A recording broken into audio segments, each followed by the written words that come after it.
Peace. Let's talk about Malcolm.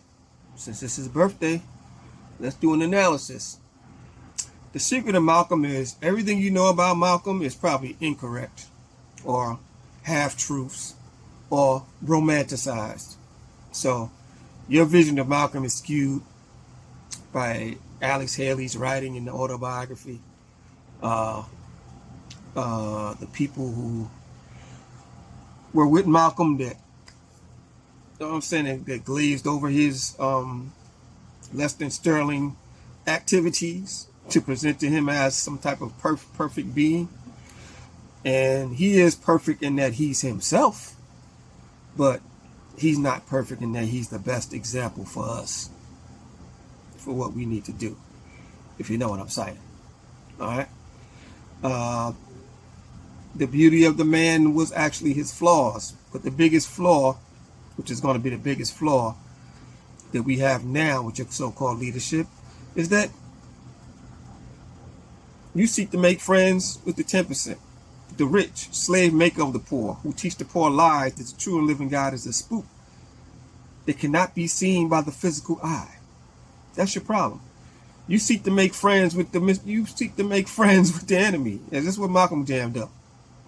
And that's what he jammed up his family, because his family all went under the rule and guidance leadership of the Boule Negro class, of which Betty was a willing and active participant in that type of energy, obviously, of which Malcolm was going out of his way after he split the Honorable Elijah Muhammad to make allegiances with, obviously.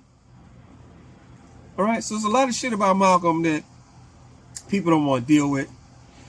And, it ain't nothing to disparage him, but we got to have some type of clarity here.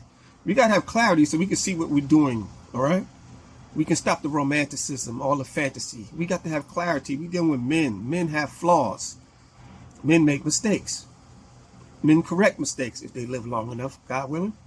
Some die and don't correct them. All right? Some are being used to mislead you in other directions. They use their energy, their vitality, their spirit, their image, as they have been doing. Malcolm, they used his image to delude you and to mislead you. And you have to understand that the whole Malcolm movement has been taken over by the Negroes. The same Big Six that Malcolm was calling out on the farce on Washington, with the same niggas that took over his legacy. So how you like that, Malcolm? The same shit you was crying about, your family ended up right into the hands in the midst of that shit. And you were making moves that way also, because you were trying to deal with the civil rights all-stars, King in specific, and others around New York, of course. Because if you're in New York and you're in Harlem, you deal with the Negroes up there, man, your ass is through. Let's be keeping real. Your ass is through. You don't know the depths of the shit you dealing with when you're dealing with Negroes, man. They done cut a deal years ago to put themselves in charge of the community. They call themselves the talented 10th. All right? That's what they call themselves. They call themselves the Divine Nine. That's what they call themselves. They call themselves the Boule, Sigma Pi Phi. That's what they call themselves. All right? They were so in charge that they hid themselves for you for damn near 89 years. They hid themselves because they were so concerned about your welfare as black people that they hid themselves from you for damn near 80, 90 years.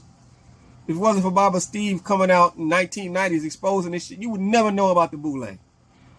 They had been partying and bullshitting like they doing now in the Bahamas, wherever they go, chilling, making deals with the enemy on your behalf, on their behalf, really.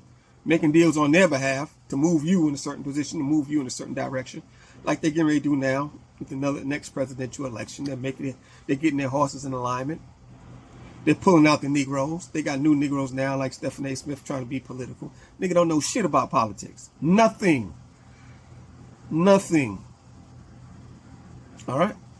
And that's just local politics. He don't act like he seemed like he don't know nothing about, let alone geopolitics. All right? This shit is going on around the world.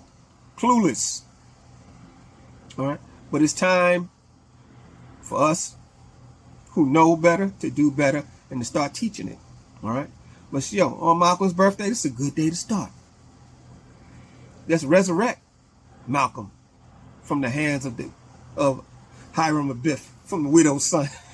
Let's resurrect Malcolm from being buried in the northwest corner in a shallow grave dug by Negroes, maintained by Negroes. Let's resurrect Malcolm to make him be what he needs to be, not what they want him to be, to mislead and misguide you. That she is out. Peace.